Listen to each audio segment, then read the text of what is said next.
Hi, and welcome to the Unhinged History Podcast, the podcast where just before hitting record, Angie was practicing saying a word out loud like English is not her first language. I think we've proven it's not. Welcome. I'm Theresa. That's, Angie, and the two of us hey. each week compulsively research history stories and then tell the other the stories we've only recently learned. You've decided to join us. Tell your We therapist are what you not will, sorry. Do what you must. right? We're not going to apologize for our Zero actions. apologies. This is your You first chose to come time. here. Tell your Do we give therapist. them if it's our first time, do we give them one apology? They can use that forever. You know what? Yeah, if this is your first time, we're sorry. But if you're a repeat offender, you're a masochist. You're just as bad as we are. And we like it. You can stay. You can sit with us, as Alice would say. Yeah. Yeah. It's been kind of an unhinged week. I feel like Angie and I are separately in our own little spheres of chaos. And so I don't know what Angie's brought for me. I don't who goes first? That is an excellent question. I would love to Oh, tell you, but I go first. Because okay. last week was the San Francisco, no, Nope. That was a that was few weeks ago. episode 97. So If you're about to ask me what I talked about last week, I'd yeah, have to check. the I'd have spreadsheet to is not check. updated. Yeah, I don't know who takes care of that, but That's me. they did they didn't update They it did this not week. update it. Teresa did not update that. Teresa's laying down on the job. It's cool. I could tell you what my last story was. I can't believe Oh, off the top of my head I don't my remember. last story was the disappearance of Agatha Christie. So did Yeah, it I go was. first So or did I go second? I might have gone first. you went you went first because I did the Moccasin Rangers. Okay. Okay. Yeah, so So you're first. I'm first now. Oh wait, no, wait, I wait. thought we just figured Ha, that no, out. we did. I can't I'm wait to first. re-listen to this and then go, am I insane? It's not you this time, it's me. All right, well, have fun. Get my notes together. Would you? When she says we only just learned this, I'm just now Yeah, getting my literally. notes. Yeah. I'm going to be just as surprised as the rest of you. Well, okay. So, before I tell you my sources, I am gonna start off with an apology. Two, actually. First of all, I feel like the story that I am about to tell comes from Teresa's uh wheelhouse of location, so I'll just ask for an apology for Japan? it's Asia, but not Japan. So that's why Oh, I figured I well, was safe. unfortunately, I'm hyper specific for the Yeah, most part. I figured I would be okay, but this is just my I'm sorry in case this was on your list. Mm. Sorry. Um, and my other apology is because these are Asian names and Asian locations, I am going to do my very best to honor the proper pronunciation. Please forgive me if I'm wrong. I How think I'm about pretty close to right. please forgive you when you're wrong? Yes, Okay. let's I go with mean, that. I'm just going to start with the lowest expectations. Let's, thank you. That's what I'm here for. Um, Also, it is fair to say that dialect has changed in since my story was Wait, is first that a walking cop the out? earth. Is that a cop out? No, You're like, no, I'm just look, saying. I studied it, but if I'm wrong, it means the dialect changed. So Oh no, that's no. on What I was you. saying is there might I might never be close to how it was properly pronounced. That's what I'm saying. Oh, okay. Yeah, no, not a cop out. Like I could think I'm right. I could be so wrong. So, that being said, my first source is the Time Traveler channel on YouTube. This sounds credible already. I know that one's not that credible, but it is a great channel. It had a cute little video that I thought was really fun to watch. Smart History, War and Sacrifice, The Tomb of Fuha by Dr. Courtney E. Chafin. A Ancient Origins article, which I don't actually think I read, but I'm including it on the off chance that I did, because there's a lot of shared common information between that and another website. So I don't think I actually used anything from there. But it is Lady Fuha and her lavish tomb of the Shang Dynasty. Medievalist.net, there's an article by Minji Su, The Legendary Life of Fuha, Queen Priestess General. The Smithsonian has a short on their YouTube channel for this particular character. And then Military History Now has a really great article from February of 2020 called Before Mulan, Lady Fuha, Ancient China's Original Warrior Heroine.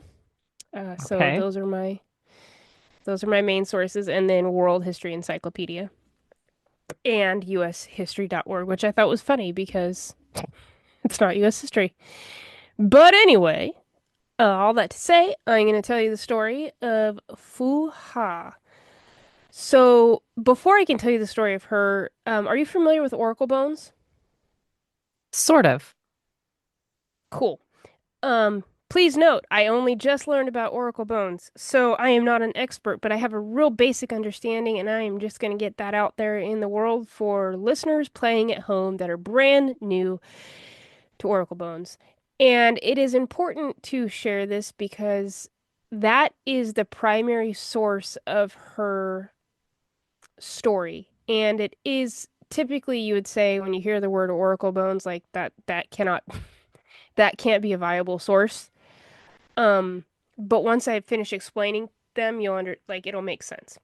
I mean, honestly, it's you. I wouldn't be surprised if you said, I took my oracle bones out of the pantry and this is the Shook story him we about a came up bit. with. You know, listen, I wasn't going to tell you how I found the story, okay? Shh. Um, and on an additional note with that, you can't really talk about her without talking about them. The other really interesting thing is they not only confirm her existence, but they actually confirm the Shang dynasty as a whole, which was mostly legend until really like the 1920s. So it's pretty cool that we have them in the first place, and we have so many of them. So for those that are new to crazy, wild ideas of old writing implements, oracle bones, or otherwise known as dragon bones, are, quote, the shoulder blades of oxen or the plastrons of turtle shells, the flat underside of the turtle shell. Okay. These were used in the Shang dynasty of China, which is roughly between 1600 and 1046 BCE, for divination, right? So the symbols carved on the bones eventually become words and they're recognizable as Chinese script. Like, this is the beginning of the written word in China, which I think is so phenomenal. So it comes from this occult practice. Yeah, Oh, I'm which is okay.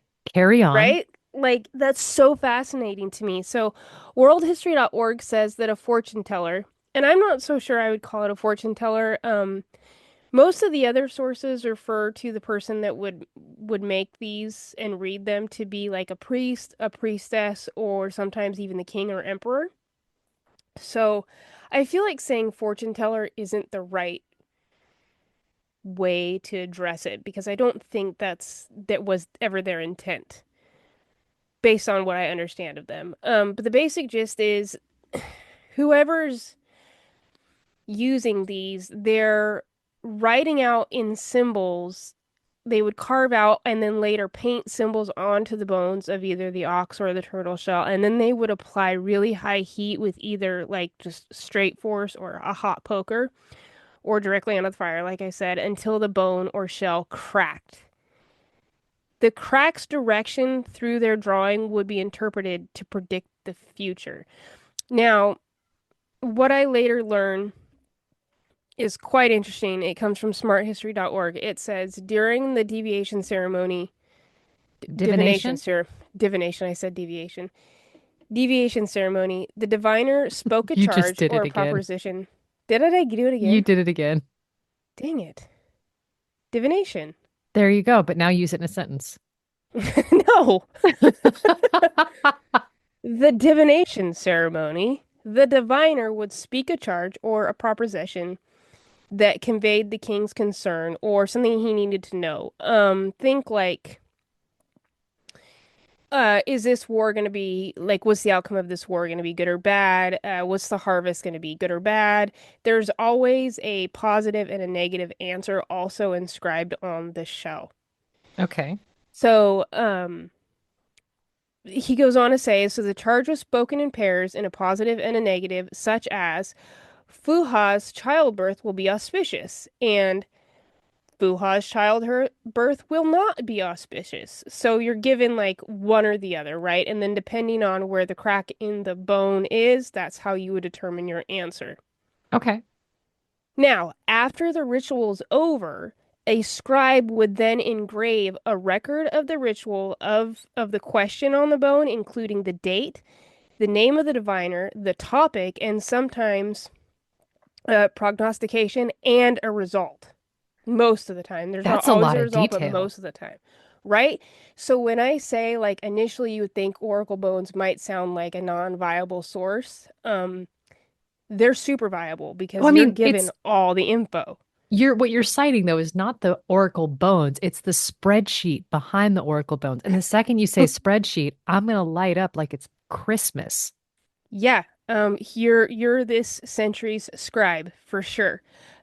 Um, so I think that's pretty cool. And like I said, you could ask all sorts of things like sacrifice, military campaigns, what's the hunting expedition going to be like, to weather, agriculture, do you have a plague running through your village? What do we do about that? Dreams, childbirth, all the things. Like whatever could be possibly on somebody's mind, it could be talked about. So, um, the other interesting thing about Oracle bones is that most of them that have been discovered actually come from the Shang Dynasty, Oh, which is amazing. There are still some from the Zhou Dynasty, which came just after the Shang, but they kind of fell out of fashion. That's mostly because there are other things that come into fashion, but these bones, their primary sources, as I mentioned earlier, on the history of the Shang Dynasty, and I cannot stress this enough. This is what gives birth to Chinese script as we know it. The historian Harold M. Tanner, in his book China History, says, quote, Oracle bones are the earliest written records of Chinese civilization. And I'm just like, I'm over the moon. I think that's so, so cool. I do have a fun fact if you want to hear it, no, if I can get all the nope, words out. not here for it. Nope. Well, okay, whatever. The practice of telling the future through oracle bones is known as scapulemsy, telling the future through the scapula, the shoulder bone of an animal. Plastromancy is using the turtle's plastron, or pyromancy, which is the use of fire, Fire. right? Sorry, um, should I be less excited about that? Because I really sounded like you should keep matches away freaking from me. weirdo. She's safe, you guys, I promise. It's just been a day. I'm married to a trained firefighter. It's cool. All is well. So now you have that little nugget of wisdom for your next trivia night in case you ever need to know what plastromancy is. Now you know. It's using turtle shells to tell the future. However, let's get to the actual story. It's 1976.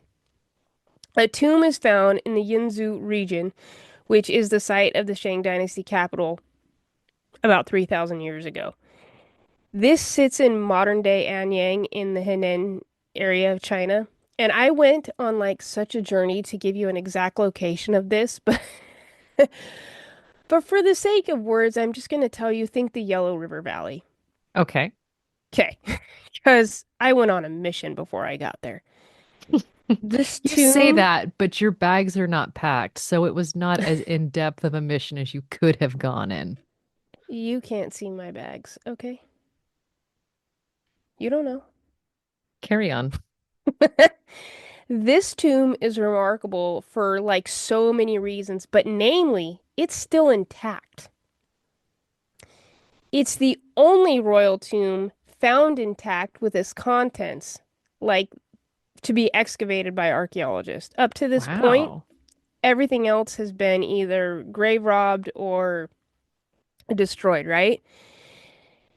The belief is it's probably still intact because it's located about 200 meters west of the capital, which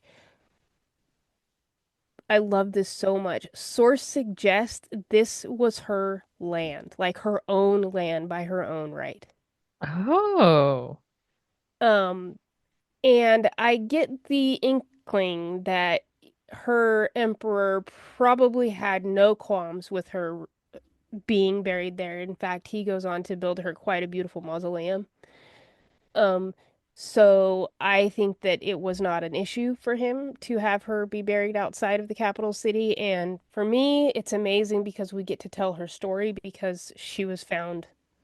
Unfortunately, her body is decomposed and the coffin she was in is kind of there's not a lot left of it, but the tomb itself is was fully intact. So, we learned a lot and I think that's really really cool. The capital, however, which was 200 meters away, would have housed like the ruins of the palace, the temple, as well as, wait for it, the Oracle Bone Archive. Okay. It's like the jump drive, hard drive cloud of Oracle Bones, I mean, sign me up. right? This tomb was found with 130 weapons, so of course they initially thought it belonged to a man, but it actually Yeah. belongs to a one Fuha, which for all intents purposes literally translates to lady, which is just a courtly position name and one of many that she would have in her life.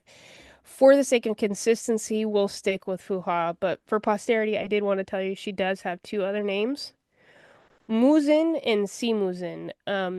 Muzin was granted to her after her death, and Simuzin implies her role as the SI implies her role as a high priestess. So she would have been the one to oversee rituals like sacrifices as well as the oracle bone readings, which I think is awesome, Nice. right? Medievalist.net says all this by quoting the oracle bone inscriptions. They frequently show Fuha not only participating in the ceremony as a member of the royal household, but also hosting these ceremonies. She was also in charge of the divination. One inscription has her fixing 5 turtle plastrons to use as oracle bones, which I think is super cool. So she lived during the Shang Dynasty during the reign of Emperor Wuding. So we're thinking the years between 1250 and 1192, right Okay. around then. Um, just a quick aside, because this story is not about the emperor, but one of his consorts. It must be noted, though, that he would gain and maintain friendly relations and allies with his neighbors, like nearby tribes, by marriage. Experts think he had 60, possibly 64 wives. I Likely, mean, no. No, I mean, I don't want that. it's not a problem I want to deal with, but I guess different culture, different time. Um, Likely Fuha was married to him in the same fashion, but nothing is known really of her childhood. It is safe to say that we are unsure how she did it, but she definitely rose through the ranks of the wives to become one of the top 3 favorites. She threw the bones and she said, "This bone right here says I'm number one." Oh, Hey, you know, that's what the bone says. So you're gonna need to step she down, current number one. it must be right. So she's known as, as the queen consort, right? She's also granted land. There are records, like I mentioned earlier, there are records of her paying tribute to the emperor as well as summons to court as a member of the landed aristocracy. And I cannot get over that. This is 3,000 years ago. And here she is, owning land and being summoned to court as though she were a proper gentleman. Like, get it, girlfriend, I love you. Now, the reason we know anything at all about her is because, quote, King Wuding, who is responsible for the majority of these records, frequently divined about Fuha, which I think shows us where she sits in his mind. But anyway, King Wu would frequently ask about her both while she was alive and after her death when she becomes a royal ancestor. He asked all sorts of things. If she was the one he asked, how would her childbirth go? We learned she has a girl. So in this case, not great for him, which is, lame. But here we are. So we've also learned that she held land by her own right. She served as a high priestess and she was one of the queens. She also bore him a prince. So woot, we got that Yep. going for us. Her station is pretty secure, but also she was a badass military commander. What? Yeah, she would lead armies to battle for her emperor wielding a battle axe, which also served as a sign of her high position. At one point, she led an army of 13,000. This would be the biggest military move to be recorded in ancient China. But, Wow. right, she also fought in other regions as well for Emperor Wu. Some pretty graphic inscriptions on oracle bones and other objects found in Fuha's tomb show us how she would capture her enemies in battle. She would then go on to sacrifice them to her ancestors through cooking, beheading, burning, and boiling them alive. You know, the usual stuff. Standard fare. I know, right? Smithsonian suggests that she also commanded a battalion of only women, Yes.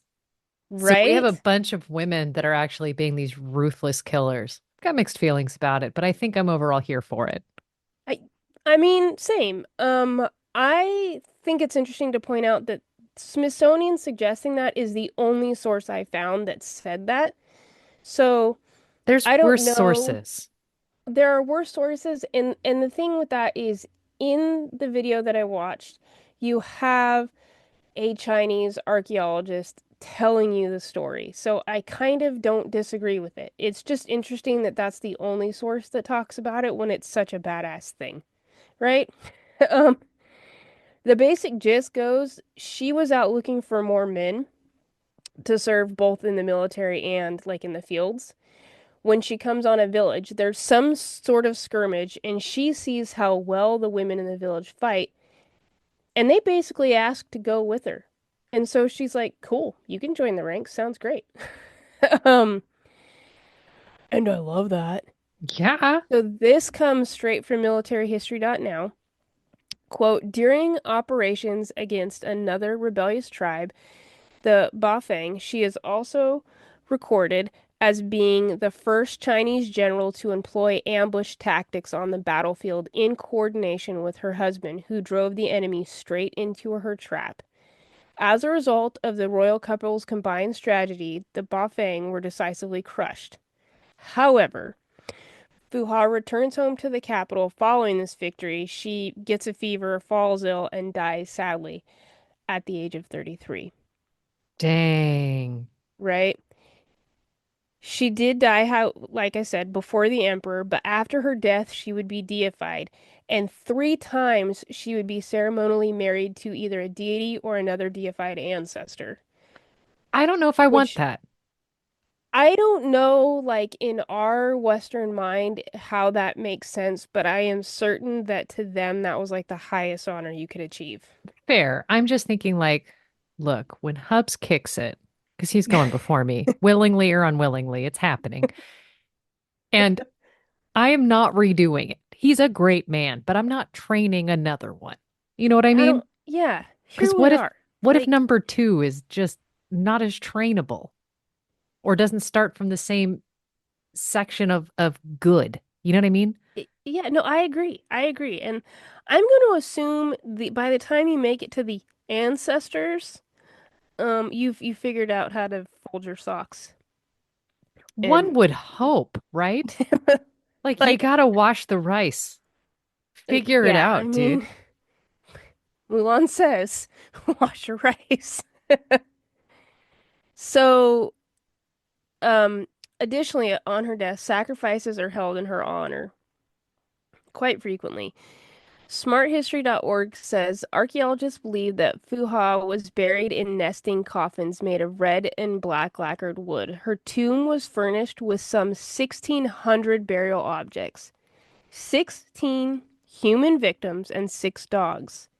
The dogs were found in a sacrificial pit at the bottom of the tomb with a sacrificial human victim, while other sacrificial victims were on the outer coffin in niches in the tomb shaft above and placed on a burial ledge around the perimeter of the tomb. They go on to say that the tomb inventory includes 468 bronze objects, of which 130 were weapons, 755 jade objects, including Neolithic jades passed down as heirlooms or acquired through import or other means, 63 stone objects, 5 ivory items, 564 bone objects, 6,900 calorie shells. This would have been used as money. And before you ask, no, I don't have a conversion because I knew you were going to ask, but I feel like there's really no way for us to convert that. And 11 pottery vessels. There are additionally some non-Shang items in the tomb as well, which could mean that she was not originally from that background, or they could come as loot while she was out conquesting. In 2016, in Beijing, to commemorate the 40th anniversary of finding her tomb, there's an exhibition titled Queen, Mother, General. You can still go see the bronzeware and all the other artifacts today in the Capitol Museum. Wow. They're pretty proud of her. And I have some pictures if you would like to see them. Yep. This is her tomb, the outer of Okay, her so mausoleum, if you will. she's showing the pagoda style that has the red lacquer wood with brown shingles. In the front of it is a very large statue of a woman with a battle axe. And then That's her there's battle axe. Amen. And she has the guardian dogs on either side of the pagoda as well. Okay. Then we have this. I'll tell you what this is. This is a bronze owl-shaped zun with inscriptions of Fuha. Okay. I think is What's a zune? I think it's the type of statuary that this is, but I'm not 100% sure. Okay. I mean, you just said it was this is a zune. And I was like, I feel like everyone's assuming that's common knowledge. No, I didn't assume it was common knowledge, but I didn't want to forget what it was either, so I wrote in the notes. Okay. Um, it, there's no real way to describe this. It's definitely a bronze artifact. It It looks like a looks like an Neopet. owl. Yeah, it does. That is also a ancient funerary object, but it looks like it's Neopet inspired. Mm-hmm. It really does. So then we have this. This is a jade dagger. I need that. I will keep it I in the sheath on my thigh and I will wear it everywhere. right. Oop, did I skip one? This is a bronze ding with her posthumous title of Si Muzin inscribed on it. You can see it in the rubbing there in the little close-up. Yeah, I think this is some sort of it holds something, but I'm not 100% sure with what it's meant to hold. That's my last one. However, you can go online and you can look up what the found items in her tomb were, and you can see the battle axe heads that she had. There are multiple. yes. And I was like, holy beans! I could stay here all night and add these pictures because they're amazing. That's really neato. I'm loving it. So that's the story of Fuha, which we know of because of some turtle shells that were found near the river That is some years ago. a merry little jaunt. I am appreciative of that. You're welcome. I was delighted to learn it and learn all about oracle bones. Well, I'm going to shift us to the modern era in comparison, and I'm going to tell you about the 40 elephants. Okay. I'm always down for a good elephant story. Great. My sources are going to give away a lot of it. Crimereads.com, Diamond Annie, 40 Thieves, an all-female shoplifting gang who reigned supreme in the turn of century London by Heather Webb. The genealogist finding the leaders of the all women gang from Elephant and Castle in the Meepo 6 criminal record by Nick Thorne. And then London Dark Tourist has another article. I listened to a couple of podcasts. The Poisoner's Cabinet was my favorite, episode 188, The Many Crimes of the 40 Elephants, Ridiculous History, The 40 Elephants, London's All Female Jewel Thieves, and Baby Geniuses did an episode on the 40 Elephants as well. And that brings us to where we Um, start. question. I just forgot my question. It's a great question, Angie. I uh, feel like I can answer this one. it's cool. It's one of your sources reminded me of my question, and it went one in one ear and right out the other, I guess. Do you want me to reread my question or my sources? I can cut it out later. Nope, I'm certain it'll come to me again. Godspeed. Or not, whatever. So we have in the 19th and early 20th century, there's an all-female, super notorious crime syndicate that's known as the 40 Thieves or 40 Elephants that is operating basically out of London slums. Okay. This checks. They have two things they specialize in: shoplifting and throwing great parties. Oh, is I remembered what my question was.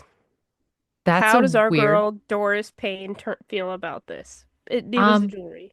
I mean, honestly, I don't think she probably had any inspiration because I feel like their paths didn't overlap and that Doris Payne was starting much later and in a different country.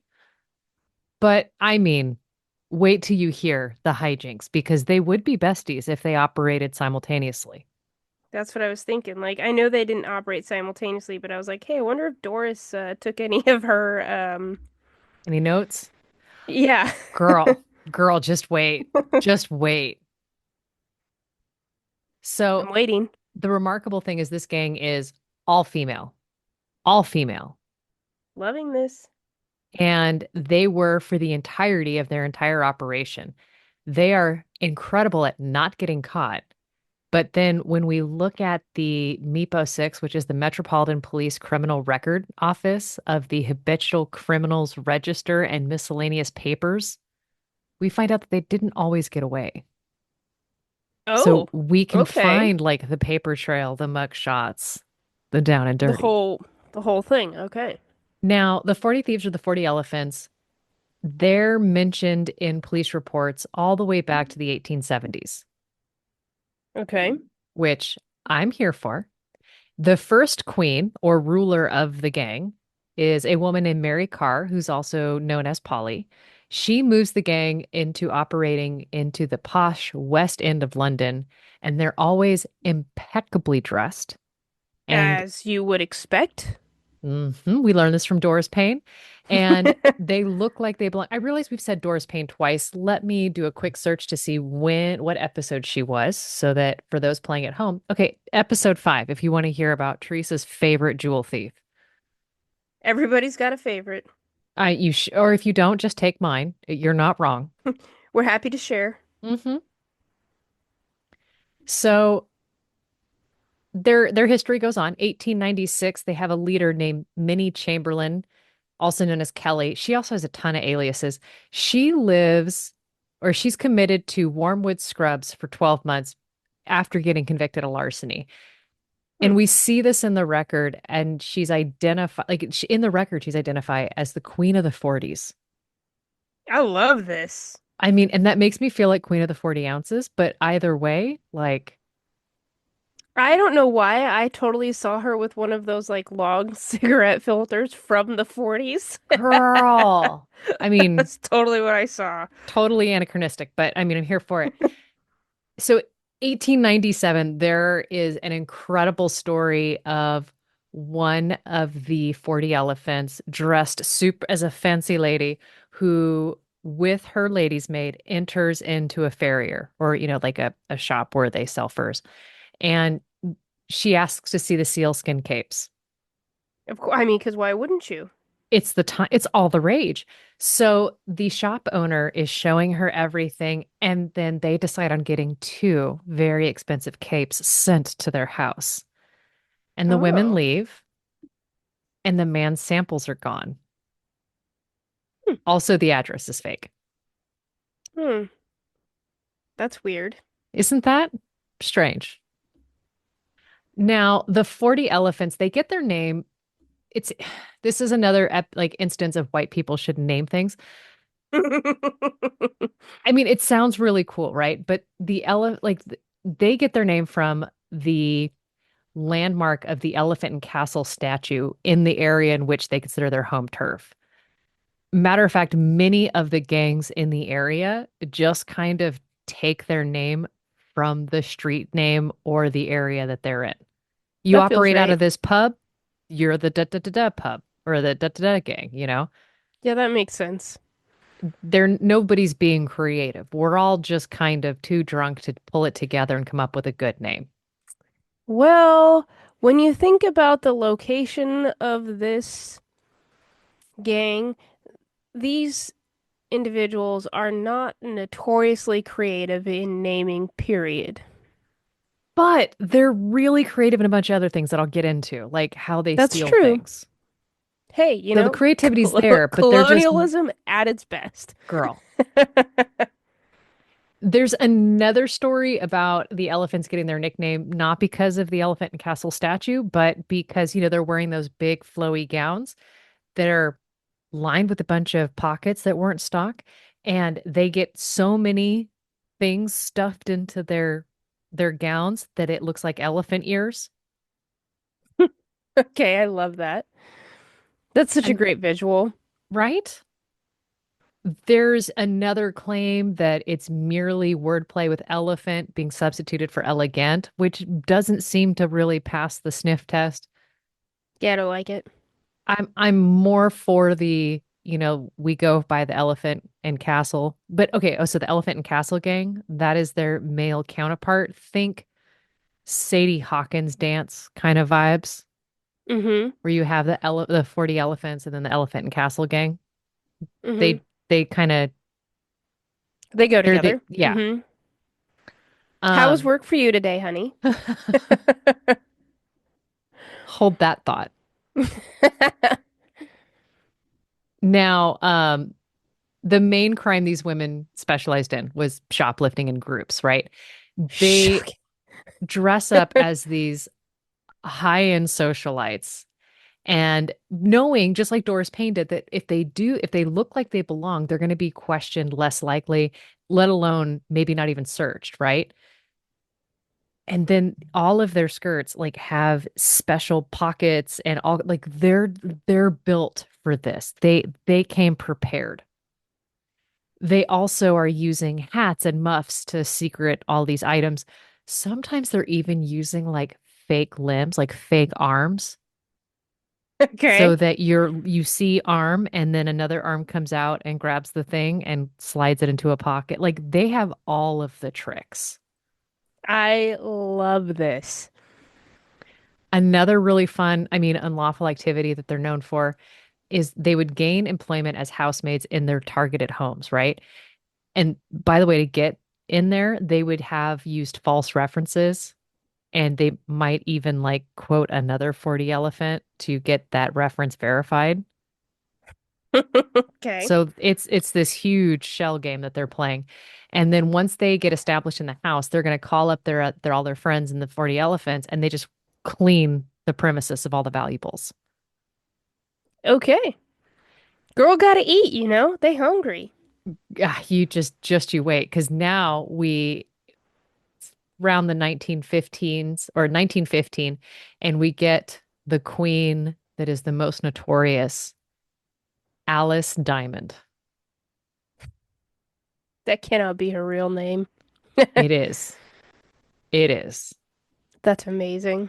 So We had Minnie Chamberlain, and she had complete authority, but eventually the queen title gets passed to a 20-year-old woman named Alice Diamond. She's the daughter of Thomas Diamond, and he's a petty criminal. Of And course. she's been born in Lambeth Workhouse Hospital. So workhouse. So this ain't exactly very auspicious. Not the Ritz. No. Um, Daddy Diamond has at least three criminal convictions to his name, including one for assault of the son of the mayor of London at a political meeting where he put Oh, the victim's head through a plane of glass. you know, when you agree, when you disagree, you disagree. Mhm. She ends up Jeez. taking the name Diamond Annie as Okay, opposed to that's Alice cute. Diamond, which is just That's like, cute. I'm here for it. So Diamond Annie trains her girls to not only be the best at shoplifting and other cons, but also on how to use the blade. I have a question. I have a logistics question. Yeah. How does the crown get passed down? I have a feeling it's not inherited. I suspected. Yeah, it does not seem inherited. This isn't something you pass on. This is something you earn. This is, I think, a merit-based. Okay, because I was imagining like an all-girl fight club,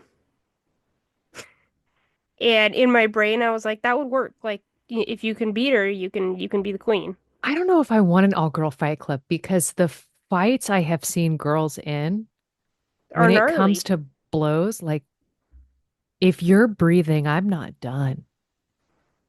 That's kind of what I was imagining when, yeah, anyway, carry on. Okay, so she doesn't want to leave her house without her blackjack razor in case she gets into quote unexpected scrapes with the police or a scoundrel arises. She's not wrong. I mean, look, you saw Uh, how I reacted to the Jade Blade. Now you understand why, we all need a jade blade. don't we? Now, it's under Diamond Annie's rule that the 40 elephants are their strongest, and they are the most clever shoplifting ring that London's ever seen. Also, fun fact, she's taller than most women. She's 5'8" during a time that the average man is 5'6". Oh, so she stands out. Mm. Okay. Now, she's also known as being physically strong, very clever, and a skillful organizer. I love So that. I she want that could on have my been resume. anything, but y'all decided to mess around, and she's about to help you find out. You know? Gotta do what you gotta do. I love this about her. You ready for this next one? Mm-hmm. She wore diamond rings on her hands, which she used as knuckle dusters. Oh, that's amazing.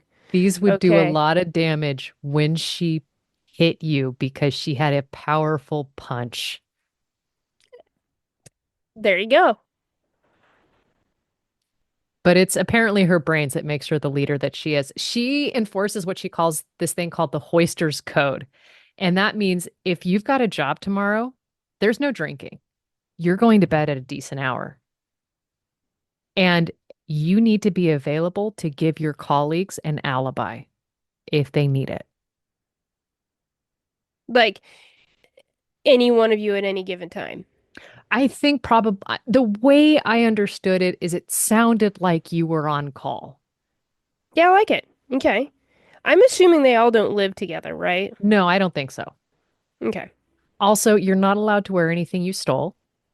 If you sell it or if you steal it, you have to immediately take it to the fencers. This checks. And then you take the money that you got from stealing and you go and legitimately buy the really nice things. Okay. Yeah. And this like builds your legitimacy with the shop owners and shop workers because they Mm-hmm. see you legitimately purchasing things and you are So why dressed would to they think nines that and you're the designers. one doing it? Right. Yeah. Makes sense.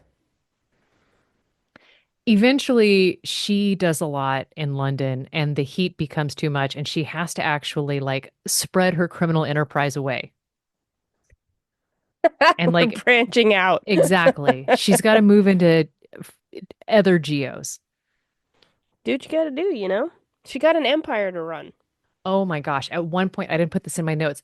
They are stealing so much, they actually have a warehouse to hold all of their goods. That's amazing. Like, Okay.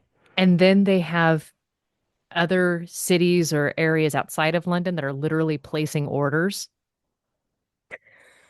I would And like so, creaming vases, please. right. And so it's like, you know what? We need fur coats, not a problem. We got you. You want ermine, you want mink. We have a host of seal skin. Do you need Supply capes? and demand.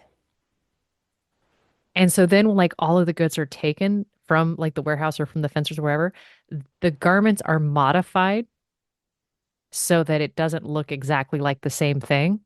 And then it's sold again. Shipped out. Oh, Right. that's genius. I mean, don't do it, but if you do it, take note. Facts. And if you do, please don't tell us because we don't want to be accomplices. But Yeah, no. also, One, two, three, not it. um, Also, make sure there's a book written about it, please. And thank you. Goodbye. yeah, that was exactly what I was gonna say. Like to the T. Hmm. There's another thing that they're doing where they're using cars as part of their getaway, but it's not what you think. So you, Elephant Angie, go into a store, you shove a bunch of stuff into a bag, you run out of the store. There is a getaway car waiting. You get in the car. Before you do, you hand your bag to another elephant outside. That elephant calmly walks away at a slow pace. Your car is speeding out of town, making as much noise and excitement as you can. So you draw a huge amount of attention. When you're eventually pulled over and your car is searched, there's nothing there. And you're like, excuse me, I don't feel Pardon so you. good. I have to get home. We are too far away from my preferred toilet. Facts. And your car's empty. Yeah, Yeah, I love it. no Genius. body, no crime. Mm-hmm. Now, Genius. there is okay, so it's at I I'm going to back up a little bit. When Diamond Annie's career starts in about 1912, it's at this year that she's cautioned with Mary Austin for stealing chocolate, her accomplice. Mary's later going to go on to marry a North London racing gangster, Frederick Sabini. Diamond Annie, on the other hand, she never marries, although she gets into this relationship with a bro named Bert McDonald, and he's the leader of the Elephant Gang. So the gang that's kind of The the honey male hows equivalent. work. Yeah, yeah, Yeah, yeah, yeah. yeah. Okay. So 1915, she is named by police and the newspapers as the Queen of the 40 Thieves, having succeeded Mary Polly Carr, who had previously held the title. Now, one of the cool things, because Mary's known, right? Or Diamond Annie's known, her height like makes her stand out pretty easily. So when she walks into a store, people know who she is immediately, and they all start watching her. This She makes sense. knows they're going to watch her. What they're not seeing are the other elephants coming in the other door, robbing them blind. So she's the perfect decoy. Exactly. Now, here's another cool thing that they would do. Again, I shouldn't say cool as in don't do it, but these are things. One woman goes to a jewelry counter. Can I please see that ring? Oh, that ring looks nice. Can I? Oh, that looks good. And then she also takes a piece of chewing gum, sticks to the bottom of the jewelry counter. And then when they're not looking, she pushes the ring up to the chewing gum and then goes to walk back out. Excuse me, ma'am, where's the ring? I don't have it. I don't know what you did with it. Give her a pat down. Nobody sees it. She leaves. Another woman comes in 10 minutes later, detaches the ring from the gum, disappears. Genius. Yes, Genius. You can't, I know it. like, look, if I was the chief of police and I was being bested by this gang of women, I would be like equal measures respect and frustrated. Yes. Yeah, I'm here for it. So Diamond Danny, she's got good things, she's got bad things. We're talking about a jewel thief, right? A shoplifter. Her moral compass is a bit askew. but she likes keeping a good close eye on everybody underneath her. Like she's mother hen, mother monarch, if you will. And so she needs her girls to seek her permission to marry. Okay. And she wants to keep a close eye on girls who are engaged, and they need to have her approval before they start a relationship. If this man seems sus, he's not one of He's us. out. I love it. Now they have to be reliable because they don't want to get ratted on.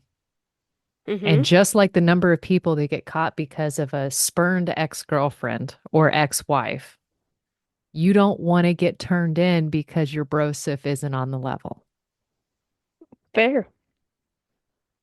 Now, this doesn't go over so well because in 1925, one of the members marries a man in spite of being disapproved by Alice Diamond. This union resulted in what is known as the quote, Battle of Lambeth. Oh no. Yeah, it's already referred to as a battle, so that's going to hit off real soon. Alice and then her chief lieutenant, who is the volatile and violent Maggie Hill, leads an attack on the newly married couple. They ensued a large disturbance when the 40 elephants brawled with police and both Alice and Maggie landed in jail. Hmm. Now, Diamond Danny, who is also known as Alice Blake, Alice Black, Dolly Blake, Diana Black, Maud Blake, Maud Black, was sent to Holloway prison for 18 months, and her offenses were extensive, namely wounding with intent, burglary, riot, damage, and assault. Okay. She was going full bore. I mean, if I you're sh gonna do it, so one of the things said that they had rocks, bottles. One person had a hunk of concrete. Like they nearly beat the man to death. if you're gonna do it. The fact that it was nearly shows that she gave mercy. Yeah. So she's released in June 1926, and as required, she gives authorities her address. And she intends to stay at 99 Hales Building, St. George's Road, Elephant and Castle. So she's right up in the mix, right? Now, one source says that her occupation at the time is recorded to be a tailoress. That sounds really handy if you're going to be sewing pockets into garments. Mm-hmm. Yeah. Or unsewing jewels from inside those pockets That's a Doris Payne in the move right garments. there. Now, in an earlier record, you know, when she had gone to Holloway, she claimed to have been working as a laundry worker after her release. Now, Okay. so she gets out, right? At this point, there's a new queen who's taken the throne. And Diamond Annie, according to another source, says that she was kind of okay with not being head honcho queen bee. She kind of follows in and is a rank and file member of the gang. And then later goes on and does a brothel or opens a brothel. Now, is it the brothel that's the truth? Is it the seamstress that's the truth? Conflicting tales. Maybe Is it both. both? Yeah. Yeah, Okay. does she have one set of books that she gives to the or the tax man, and then another set of books that is like, this is what my accountant should confirm? Yeah. But the new queen is Lillian Rose Kendall. She's known as the bob-haired bandit. Oh, I love this already. She's got that bob haircut, and Lillian, she is she's a bit more direct. Times are changing. We're in the 20s now, We obviously. are in the 20s. Now, the 40 elephants, they kind of okay, so they go on through the 30s, through World War II, but basically by 1950s they're kaput for the most part. And this is largely because security's been a huge improvement. And the courts, they've stopped being lenient on these petty crimes. They're starting to recognize patterns, if you will. And then also another interesting thing, women are It having an easier time finding work. it only took them 70 years. Yeah, surprising. You give the women rights, they stop trying to bash the patriarchy down every single chance they get. It's weird. It's weird, I don't get it. right? Um, Now, I will say before I continue that the bob-haired bandit, the way she does it is really amazing because when I said direct, what I meant was she would drive her car through the front windows of a store and then just grab everything she wants and leaves. Notably, she did this I at mean, Cartier.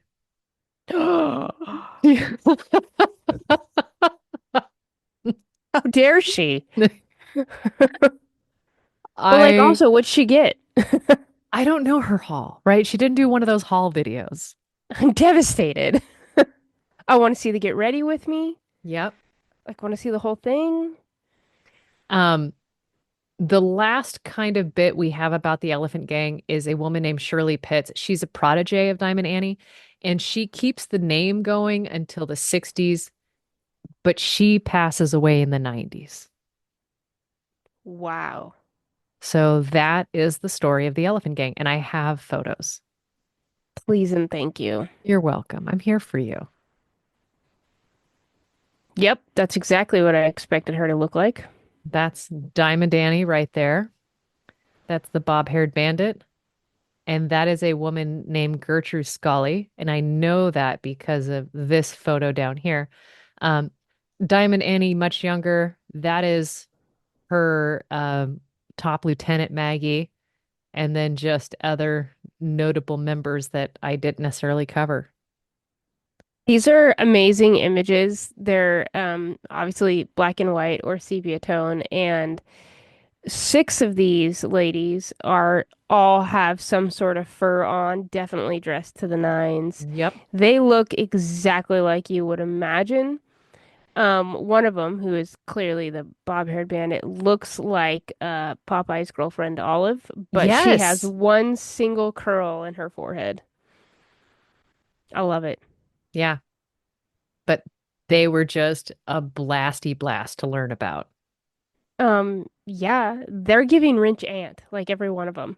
Oh, Mm-hmm. and they're the rich aunt you wouldn't backtalk with because I'm sure Diamond Annie's knuckle dusters would just give you the Knuckle dust ya backhand of justice.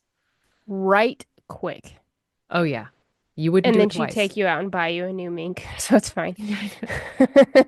Sorry, darling. Got a little mouthy there. Yeah, you won't do it again. I forgive you.